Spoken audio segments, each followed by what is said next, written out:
तुम्हारी चरनिया पूजला सारा संसार हो। हे बाबा जय हो बाबा की जय हो।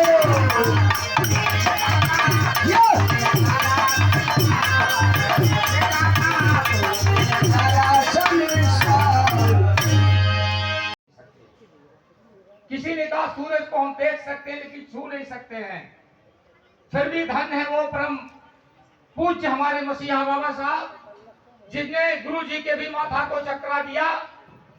और जब बाबा साहब का हाथ में 500 रुपया चैनल अंबेडकर नगर की धरती से सभी साथियों का स्वागत करता हूं। जय भीम जय भारत। हमारे तरफ से 100 रुपया साथियों, इस समय में जो है टांडा विधानसभा क्षेत्र के अंतर्गत बसखारी आता है। बसखारी के प्रांगण में एक आनंद जो है बौद्ध विहार बना हुआ है। आप देख सकते हैं साथियों, यहाँ पर आनंद बौद्ध विहार, और ये जो है बौद्ध विहार जो है आप देख सकते हैं। और हमारे पीएचपी के जो संयोजक महोदय हैं अरविंद कुमार जी की माता जी की तरफ से 200 रुपया। देखिए, बहुत ही आसान बात आपको मैं वर्तमान कि हम लोग अंबेडकर जो नगर हमारी पीढ़ियां समाज जिस झंझट सुधारक को झेल करके आई थी हम लोगों के पथ और प्रदर्शक जिसके वजह से पूर्व सांसद जिसके संविधान की वजह से जिसके संघर्षों की बदौलत हम आज अपनी इस हालात में यानी अच्छे रेशमी कपड़ों में, अच्छे मकानों में, लग्जरी गाड़ियों में घूम रहे हैं। इस महापुरुष की वजह से हम लोग यहाँ पहुँचे हैं। हमारे पिताजी कहा करते थे कि बेटा शिक्षा एक ऐसी चीज़ है जिसको हासिल करने से व्यक्ति सब कुछ पा जाता है। और मैंने बाबा साहब को भी पढ़ा। बाबा साहब के जो सिद्धांत थे, बाबा साहब ने जो हमको संदेश दिया, अपने अनुयायियों को दिया, तो मुझे लगा कि देखिए हम पहले भी बाबा साहब के पहले भगवान कहा करते थे, देवी देवता थे, लेकिन हमारा उद्धार नहीं होगा।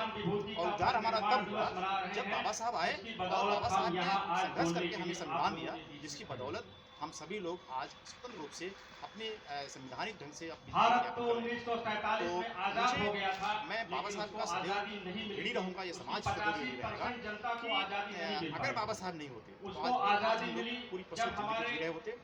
और मेरे पिताजी जो हमारे पथ प्रदर्शक अध्यापक थे, पीएससी अध्यापक थे, बाबा साहब ने और हमको संविधान उनसे भी बना मुझे प्रेरणा मिली कि बेटा ऐसा संविधान बनाया जिस संविधान में तो ये बात है कि विविधतापूर्ण जो भारत था, जानिए यहाँ तभी पर मानिए। विभिन्न धर्म, विभिन्न मैंने इसको प्रैक्टिकल में देखा। विभिन्न जात, तमाम विभिन्न देखिए, पहले तो और मैं भी बहुत सारी देवी बोली देवताओं को भाषाओं मानता के था, लोग मैंने देखा निवास कि करते ये तो थे। यहाँ ऐसे में इसमें एक बहुत बड़ी कुछ चुनौती भी मांगे तो सब कि इंसान ही विभिन्न प्रकार की है। और जब मैंने बाबा साहब को पढ़ा, संस्कृतियों के विभिन्न प्रकार के धर्मों को, विभिन्न प्रकार की को मैंने पढ़ा, जातियों को तो एक उन्होंने जब समान कहा कि व्यवस्था देना कि किसी के साथ अन्याय न होने पाए, सबके साथ न्याय हो पाए, मैं मार्ग दाता हूँ, बहुत बड़ी रास्ता बता सकता हूँ, चुनौती पहुँचना थी। ऐसी जाना तो आपको चुनौती को पड़ेगा। स्वीकार और मैं किया उस हमारे रास्ते पर बाबा चलकर साहब। मैंने संघर्ष और किया। चुनौती को स्वीकार शिक्षा की करते बदौलत हुए बाबा साहब 2 के साल संविधान 11 की महीना हम भी 18 टीचर दिन हैं, में हमारे एक परिवार ऐसा में संविधान टीचर हैं। तैयार किया और हम जब जिससे पूरे आर्थिक भारत से में मजबूत हुए, किसी तो आदमी मैं के पूरे साथ समाज को अन्याय संदेश हो ही देना नहीं चाहता सकता, चाहे वो कि पुरुष हो, चाहे महिला ये हो, जो किसी स्थल आप धर्म देख का, रहे हैं, चाहे ये जिसको जो मानता हो बिहार, उसके साथ मेरे अन्याय बाबा नहीं हो जी की सकता। प्रेरणा थी, ऐसा उनकी संविधान सोच हमारे थी बाबा साहब कि ने ये बनाया स्थापित हो, और ताकि उसी के हम लोग बदौलत अगर बाबा साहब सबके के विचारों से साथ न्याय हो लाभान्वित रहा है। तो ये कोई पूरा समाज एक इसको देख करके कहीं नहीं हो लाभान्वित सकता इससे है, बना ले, लेकिन ताकि हमारा समाज शिक्षित फिर से होकर के हम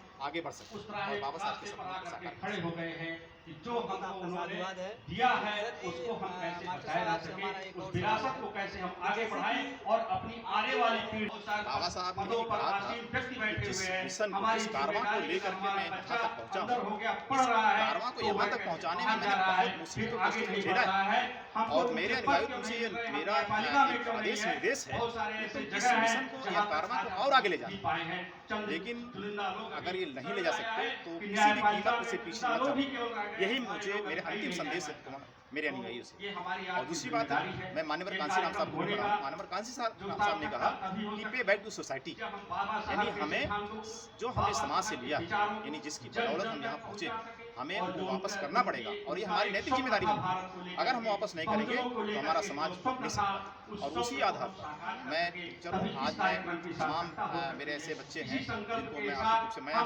साबित नहीं करना चाहता हूँ, ये साबित करने की जगह नहीं है कि मैं किसी का जो है वो मदद करके उसको मैं साबित नहीं करूँ। मैं पूरी तरह से पे बैक टू सोसाइटी पे काम करता हूँ और मैं आज आपको बता दूँ, जो कार्यक्रम चल रहा है, एक यहाँ कार्यक्रम भी चल रहा है BS3 के, मैं उसका जिला संयोजक भी हूँ और मैं अपनी एक टीम बना करके एक कार्य कर रहा हूँ। देखिए, पे बैक टू सोसाइटी मेरा मेन फंडा है। मनी माइंड और टाइम डोनेट करिए अपने समाज को, और तब तक डोनेट करिए जब तक वो आपका समाज उठ ना जाए। समाज जब उठ जाएगा, सम्मानित हो जाएगा, तो ऑटोमेटिक आपका समाज जो है वो सम्मानित हो जाएगा और उसको लोग सम्मान करना शुरू करेंगे। बहुत बहुत आपका साधुवाद है। साथियों, यही संदेश मैं देना चाहता हूँ कि बाबा साहब ने जो संदेश दिया है कि मेरा कारवां रुकना नहीं चाहिए, पीछे नहीं हटना चाहिए, हमें एक रहना पड़ेगा, ऐसे एकजुट रहना पड़ेगा और समाज संघर्ष के के लोगों को लिए ये तैयार संदेश दे रहना रहा पड़ेगा। है वो बाबा साहब के मिशन को आगे आज बढ़ाएं, पूरा दुनिया जैसे भी बढ़ सके, जिस जिस सोच से बाबा बढ़ साहब सके, को जिस कर्म पढ़ने से बढ़ नहीं सके, दिया गया, उसको आगे बढ़ाएं। पढ़ने से रोका गया, बहुत बहुत आपका ऐसे साधुवाद बाबा है। साहब मैं पूरी दुनिया में मानवता का संदेश देने वाले विश्व वंदनीय भारत की पहचान तथा गौतम बुद्ध जी, आरक्षण के जनक छत्रपति साहू जी महाराज, राष्ट्रपिता ज्योतिबा फूले जी, शिक्षा की देवी माता सावित्रीबाई जी, संत गाड़िया बाबा और पेरियार A.V. रामास्वामी जी, पेरियार लल्लई यादव जी, माननीय रामस्वरूप वर्मा जी और सामाजिक क्रांति के अग्रदूत, सामाजिक परिवर्तन के महानायक माननीय कांसीराम साहब, और आज के दिन विशेष तौर से अपने परम पूज्य बोधिसत्व बाबा साहब भीमराव अम्बेडकर जी को तथा बहुजन समाज में जन्मे सभी संत गुरु महात्माओं को सच्ची श्रद्धांजलि अर्पित करता हूं। आज इस श्रद्धांजलि कार्यक्रम के अध्यक्षता कर रहे उत्तर प्रदेशी प्राथमिक शिक्षक संघ के मंत्री बड़े भाई परमादरणीय राम केवल यादव जी, मुख्य अतिथि बहुजन समाज सेवा संगठन के संरक्षक, पूर्वांचल दलितों की आवाज, हम सभी के ऊर्जा के स्रोत, पूर्व सांसद वर्तमान विधायक परम आदरणीय माननीय श्री त्रिभुवन दत्त जी, विशिष्ट अतिथि बड़े भाई PWD इंजीनियर कृपा शंकर जी, हमारे इस कार्यक्रम का संचालन कर रहे भाई संचित गौतम जी, BS3 के सभी सम्मानित साथी, बहुत जुझारू साथी, आप सभी का सामने बैठी मेरी सभी भाई बहनें, आप सभी का मैं अपनी तरफ से और बहुजन समाज सेवा संगठन की तरफ से हार्दिक स्वागत, वंदन, अभिनंदन करता हूं। साथियों, आज का ये कार्यक्रम अपने मसीहा परम पूज्य बोधिसत्व बाबा साहब भीमराव अम्बेडकर जी के 68वें महापरिनिर्वाण दिवस पर ये श्रद्धांजलि कार्यक्रम आयोजित है। साथियों, जिस मसीहा का आज हम लोग श्रद्धांजलि अर्पित कर रहे हैं, ये कार्यक्रम आयोजित है, वो व्यक्तित्व एक ऐसा व्यक्तित्व था जिसे पूरा भारत नहीं, पूरी दुनिया ने स्वीकारा है। पूरी दुनिया ने बाबा साहब को स्वीकारा और कहा कि अगर मेरे यहां होते तो उगते सूरज या सूरज जैसे होते, सिंबल ऑफ नॉलेज कहा गया। ऐसे मसीहा किसी जाति विशेष के पक्षधर नहीं थे, लेकिन मानवता के बहुत कट्टर पुजारी थे। इन्होंने सदियों सदियों से दास्ता, पछता और लाचारी में जी रहे समाज को उठाने के लिए अपना पूरा जीवन समर्पित किया। साथियों, आप इनके जीवन के बारे में सुनेंगे तो शायद आपको आंखों में आंसू आएंगे। बहुत सारे साथियों ने इस पर प्रकाश भी डाला है।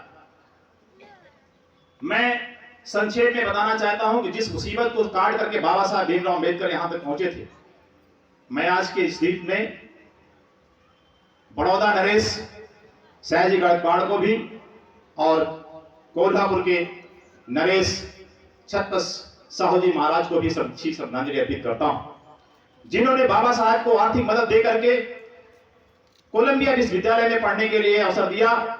ऐसे महामानवों को भी मैं सच्ची श्रद्धांजलि अर्पित करता हूं।